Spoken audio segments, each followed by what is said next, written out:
the whole plan to Lieutenant Colonel Arthur Unegbe, with whom it was known to be quite close. Of course, Unegbe would have immediately given the whole plan to Brigadier Maimalari, who in turn would have related everything to Balewa. In the twinkling of an eye, we jumped into my sports car. I had never sped so fast within the metropolis of Lagos. Within 17 minutes, we were at the gate of the officers' mess, Apapa. We met Captain Udeaja just coming out of the mess. "Where are you going?" we asked him. He replied that he was going to see Colonel Unegbe. In another minute, he would have driven off and we would have been finished without having struck a single blow. We called him into my quarter in the mess and warned him of the danger of revealing the plan to Unegbe. That night, he did not go to see Unegbe. But the long-dreaded blow fell on us earlier that week. Major Chude Soke had left for India, and before his departure, he could not find a substitute for our operation in Enugu and Benin. Once again, Ifeajuna and I went to work. It took another week to find a young officer, Lieutenant Oguchi, who was to return to Enugu after a short course in Lagos. This young officer was briefed on his assignment, which were simply the arrest of Premier Opara of the East and Premier Osadebe. I know that name. Osadebe of the Midwest and their right-hand men. As a young officer, Lieutenant Ugechi was not competent to move a lot of troops out of his unit, but acting discreetly, he could move anything up to a platoon of 13 men. To justify himself in case of any serious challenge, he had to be covered by an order given him by a senior officer. But his unit, the 1st Battalion based in Enugu, was under the operational command of the 2nd Brigade based at Apapa, of which Ifeajuana was the Brigade Major, BM. He would therefore be covered by an order given by the BM. This was not the correct military procedure, but it would do.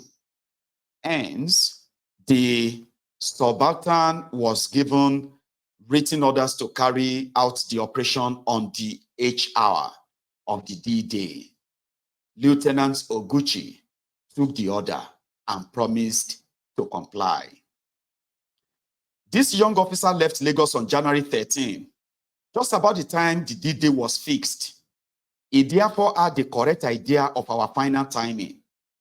However, he was to wait for the order to move, which was to be officially communicated to him over the Army Net communications on the eve of the D-Day. Events moved very fast that month. By January 10, I was again in Kaduna. Through some senior civil servant I telephoned, I was able to confirm that Umrah Hajj group, led by the Sardauna, will be confirmed in Lagos. Will be back in Kaduna on January 12 and 13. It had been confirmed in Lagos that the Commonwealth Prime Minister's Conference was due to end on the 12th and that most of the delegates will leave Lagos almost immediately. Therefore, Unzeugu and I fixed the D-Day for Saturday, January 15. I was to confirm this by signal from Lagos. When I returned to Lagos, Ifeajuna and I resumed work to confirm movements and dates. On January 12, I moved my luggage from the Apapa mess to Ikoyi to stay in one of the quarters belonging to the Federal Guards mess in preparation for the D-Day. By the 13th, our new officer for Enugu and Benin had departed. Our operations were now being finalized. Therefore, I sent a signal through the Army Communication Network to Unzeugu saying, Major Ademoyega will leave Lagos after 41 days holiday and we arrive in Kaduna after 51 days. In simple terms, this meant that the coup would take off on the night of the 14th and continue into the morning of 15th. So the die was cast. Late on the 14th, news reached us that the Sadano had been having a meeting in Kaduna on that day with Chief Akintola of the West, and that both Brigadier Ademoyega and Lieutenant Colonel Lagema were in attendance.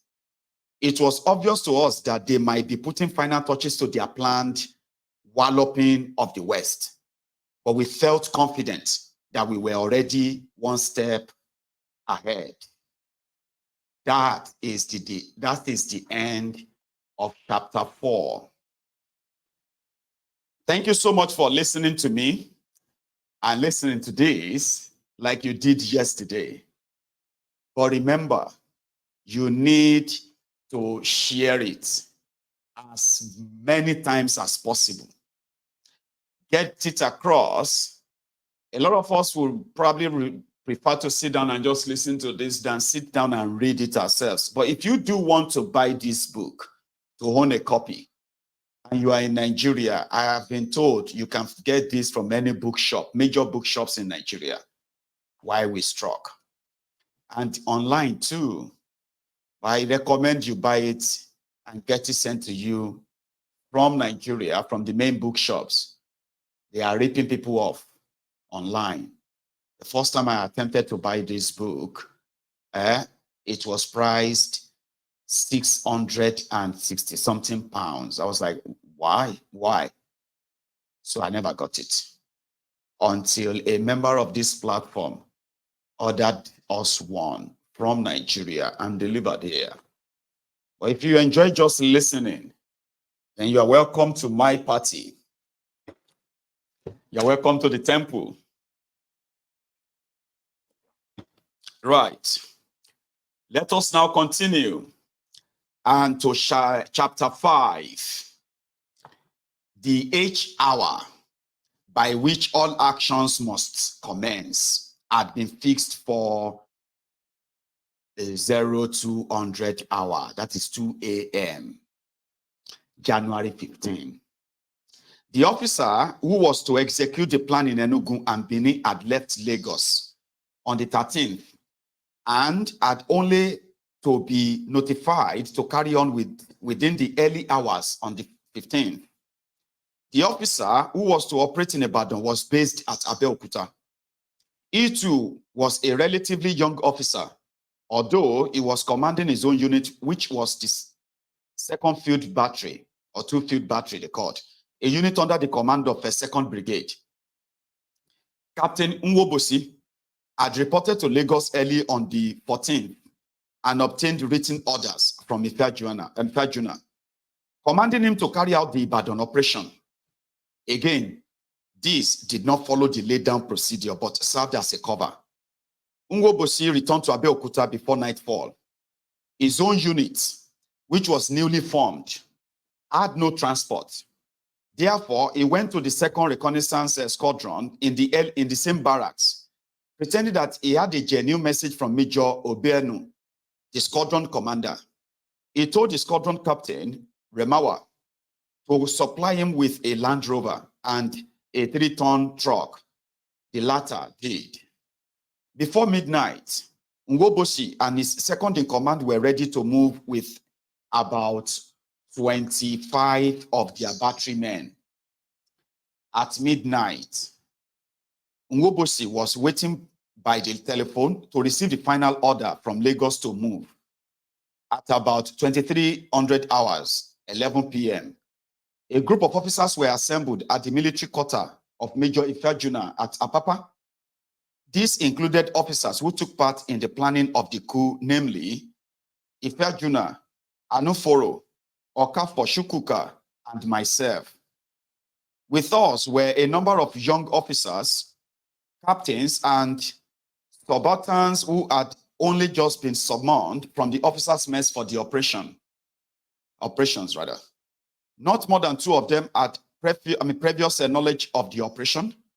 One of these was a staff officer working with Ifeajuna, and the other was a subaltern working with Major Okafor. 2 officers were conspicuously absent from the gathering. One was Major Obiano, commander of the 2nd Reconnaissance Squadron based at Abeokuta. He had been briefed well in advance and was supposed to attend this gathering, so that after the address, he would proceed to Abeokuta to bring his armored vehicles to back up our Lagos operation. It was thought that he might yet turn up, and we kept our expectation of him alive. The other was young captain who at the time, who at the first light of day, was to fly in a special plane to Calabar to effect the release of Chief Awolowo. He too had not turned up, and we expected that he would do so later. We were all addressed, so we were all dressed or addressed by Fejuna, who highlighted the political situation in the Federation, pointing out that the politicians had failed the people. In effect, there was nothing to follow the political chaos except the disintegration of the country, unless there were men of goodwill who would rally around to fight for the survival of their country. Now that the moment of action had come, it was essential for those called upon to rise to the occasion.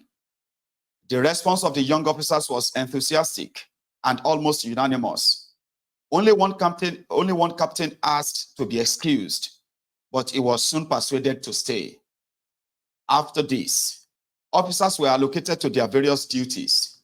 Major Ifejuna and 2 subalterns were to arrest the Prime Minister, Sir Abubakar, and the Federal Minister for Finance, Chief Okotiebo. Major Anuforo and 1 subaltern were to arrest Colonel K. Muhammad and Lieutenant Colonel Unegbe. Major Okafor, 1 captain and a subaltern were assigned to arrest Major General Ironsi and Brigadier Maimalari. Major Chukuka and a subaltern were to arrest Lieutenant Colonel Pam. Major Ademoyega, a captain, and 3 subalterns were to occupy and control all strategic locations of the federal capital, including the control room at Lion Building, the police headquarters, the telephone exchange, Parliament Building, the Nigeria External Communications Operations Room, and the Nigerian Broadcasting Corporation, NBC. This group was also to set up roadblocks at strategic locations, and Major Ademoyega was to make the early morning broadcast over the NBC. As soon as the duties were allotted, we all moved to the 2nd Brigade headquarters, where troops were called out and ordered to get into their combat suits and bear their arms for internal security operations. At the same time, Abeokuta was contacted by telephone, and Nwobosi was ordered to go ahead. A signal was sent to Enugu ordering Oguchi also to go ahead. Arms and ammunition were issued to officers and men from the brigade headquarters armory. For transport, Land Rovers and 3-tonners were laid out and shared between the groups. Those who had no military transport were to use their personal cars. At 2 a.m., we dispersed to carry out our various duties. We were to reassemble after our initial task had been completed at the Federal Gas Officers' Mess, Dodon Barracks, so as to review our successes and to reallocate duties for the 2nd phase. The 2nd phase had previously been arranged as follows. A, to the completion of any uncompleted task of phase 1. B, the occupation and control of the various military units in Lagos, including the military headquarters, to effect a favorable disposition of all troops. C, immediate link up with the outstations, Abeokuta, Kaduna, Ibadan, and Enugu. D, the control of the airport. And E, the initial broadcast over the network of the NBC. I took my own group straight to the P&T exchange with a view to cutting off any further use of the telephones. I ordered those at the control room to stop forthwith to link up callers, and they did. But the automatic system was not easy to put out of action. I ordered the workers to take me to the switch gear, but they led me to the basement of the building and showed me that it was not accessible to them. Therefore, I ordered the technicians to start the manual disconnection of the automatic linkages. They obeyed under the watchful supervision of a subaltern and a few of the junior ranks. Next, I was at the Lion building, at both the security desk on the ground floor and at the control room upstairs. I told the officers and men on duty that the army was engaged on special operations. I ordered them not to receive or transmit messages by radio or telephone. And I instructed a subaltern and some men to see that my orders were carried out. After that, I was at the net, and I went straight to the officer in charge and ordered him to stop receiving and transmitting any messages whatsoever. He obeyed. I then detailed a subaltern and some junior ranks to take charge and see that my orders remain effective. I drove straight to the NBC, which was yet closed down. It was at 3:20 a.m. I posted a few other ranks under the command of a sergeant to the station to hold the ground until I had returned much later to make a broadcast on the event. After that, I posted a few roadblocks to be set up at strategic positions on the two main exits from Lagos to Ojota via Maryland and Lagos to Agege via Mushin. After this, I was at the Federal Guards Officers' Mess Ikoyi. Close on my heels came Major Anuforo's group. They had accomplished their own task, having arrested Colonel K. Muhammad. Lieutenant Colonel Unegbe had resisted arrest, and in the scuffle, he had been shot. Next came Major Shukuka's group. They had accomplished their own task also, having arrested Lieutenant Colonel Pam. After them came Ifa Juna's group. They too accomplished their task, having arrested the Prime Minister and the Federal Finance Minister. In addition, as they were returning to base, they saw Brigadier Maimalari escaping from the attempts of the Okafor groups to arrest him. They, the Ifa Juna group, wanted to arrest him, but in the scuffle, he was shot. I went out to look for Okafor's group. I met Okafor himself coming from the Federal Guards barracks. What has happened to you and what have you achieved? I shouted at him. I have just lost my command. Okafor said slowly. The news sent cold sweat through my spine. I almost shivered. Oh no, what have you done wrong? What's all this about? I spoke to my RSM just now, and he nearly shot me. He said the GOC had been to the barracks, and I did not meet him there. Explained Okafor. What? Did he escape from you? I asked. The GOC was in Ronsio, Agoyin Rosio. So, did he escape from you? I asked. I went to his house to arrest him. I found that he was not there. He had not yet returned from the party. Which party? I asked. Everybody had left the party since 9 last night. No, it was another party. He had been to another party after my Malari's party.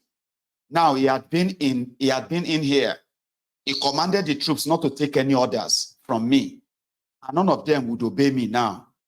In fact, they were ready to shoot me. It was shocking. It was horrible. If we could no longer use the Federal Guards, what troop could we use? Where were the men? Which was the force to rely upon? Why was it that your own group did not achieve anything? I asked of Okafor. No answer. I returned to the main group at the officers' mess. Okafor came along with his bad news, and General Rossi had not been found at home when he went there. He was said to have gone to another party after my Malari's, but he had since surfaced at the Dodon barracks and succeeded in raising troops against us, claiming that he did not know what was happening. After that, he was said to have driven to the 2nd Battalion barracks at Ikeja to raise more troops against us. Yet none of the other groups had seen him to accost and arrest him. The news of Irosi's escape came as a shock to all of us. If the Federal Guards were already made hostile, then the officers' mess was no longer tenable to us. It could no longer be used as our tactical headquarters. What was our answer to this new development? There were only 2 possible safety valves. One, we had many roadblocks inside the city. If Ironsi had got into the hands of our troops, they would have arrested him. 2, if Major Obienu had reported at the outskirts of the town as he was previously ordered, it would be available to us for a fight against Ironsi. Since Obienu did not turn up at all on January 14 to confirm his preparedness for action, we were not sure whether or not he had turned up with his squadron. It would be a good thing if he had come. We needed to link up with him. The rendezvous as had been previously, I think it's actually pronounced a rendezvous. Oyibo. Well, I'll pronounce it as a rendezvous because I think I've heard that before, but I usually say it's rendezvous. Anyway, so the rendezvous had been previously fixed at Airport Junction on Abeokuta Road. At this junction, it became totally untactical to keep carrying the arrested military officers with us. For one thing, they too were highly skilled military tacticians and could turn the situation to their own advantage. For another, our decision had become somewhat slippery, and we needed to be on our toes. It was at this moment that those officers were taken away and shot. It was also at this point that Lieutenant Colonel Lagema, who had only arrived in Lagos late on the 14th, bringing down Sardauna's last message on the walloping of the West, was arrested and shot. After all this, Ipajuna, Okafor, and a few young officers left officers' mess for the place of our scheduled rendezvous. They still had the arrested prime minister with them. They were soon followed by Anuforo, who carried a few young officers with him in 2 private cars. Chukwuka followed in a Land Rover. He too had some young officers with him. I trailed behind them in a Land Rover, followed by a 3-tonner. I had some young officers and many officers in the 3-tonner. The bodies of the fallen officers were there, and so also was the arrested federal finance minister, Okotiebo. As we drove through the township, I asked at the checkpoint if Ironsi had been sighted. The first at Idumota approach to the old Kata Bridge. Yes, indeed, they had seen his staff car when they were just setting up the roadblock. It had driven off without being checked. By that account, he had passed the place soon after 3 o'clock. He had had a full hour to have settled himself at 2nd Battalion location. If nobody had stopped him, other roadblocks had not seen him at all. Soon, I was at the rendezvous on Agege Motor Road at the airport junction. Anuforo's group were there. No ferret armored vehicles from Abeokuta. No trace of Ifeajuna's group. Chukwuka's group had not come. Why? Ifeajuna was driving ahead of Anuforo and did not seem to have stopped at all at the rendezvous. Anuforo had sent an officer to the gate of the Ikeja cantonment. There were no signs of the Ferre or Ifeajuna's group. But the 2nd Battalion had been roused by Ironsi, and they were already holding the gate in full strength. It became obvious that Major Obienu had defaulted altogether. Even then, where now was Ifeajuna? He could be waiting for us further out of town, explained Anuforo. We waited a while to be sure, then we drove off in a convoy along Abeokuta Road, past Agege and past Ota. Still, there was no trace of Ifeajuna and Obienu. Even Chukwuka had not caught up with us. We halted. I conferred with Anuforo. Had we now lost Lagos? Had our own men deserted us? Okafor had lost the federal guards. As Ifeajuna also lost the 2nd Brigade headquarters, as Obienu lost the 2nd Reconnaissance Squadron, where were we headed? Where are we heading to? We were now at the horn of a dilemma. It was Anuforo who came up with the notion that even if Obienu were not to be found in Abeokuta, we could still get a squadron for our use. In that case, why didn't we drive down to Abeokuta? And if Obienu was there, we might persuade him to come with us. I agreed. We drove up in a convoy of 2 cars, 1 Land Rover and 1 3-tonner, towards Abeokuta. Midway, I halted Anuforo because of the cargo of corpses in the 3-tonner. It would be inexpedient to carry that to town. It was already 5 a.m. Hence, some young officers and men were deployed so as to prevent vehicles from either direction reaching our location. Then I ordered the corpses brought down and taken into the bush. The arrested finance minister was still in the truck, and it was no longer expedient to carry him around with us. As such, he was taken into the bush and shot. Since there were no digging implements, a few soldiers were detailed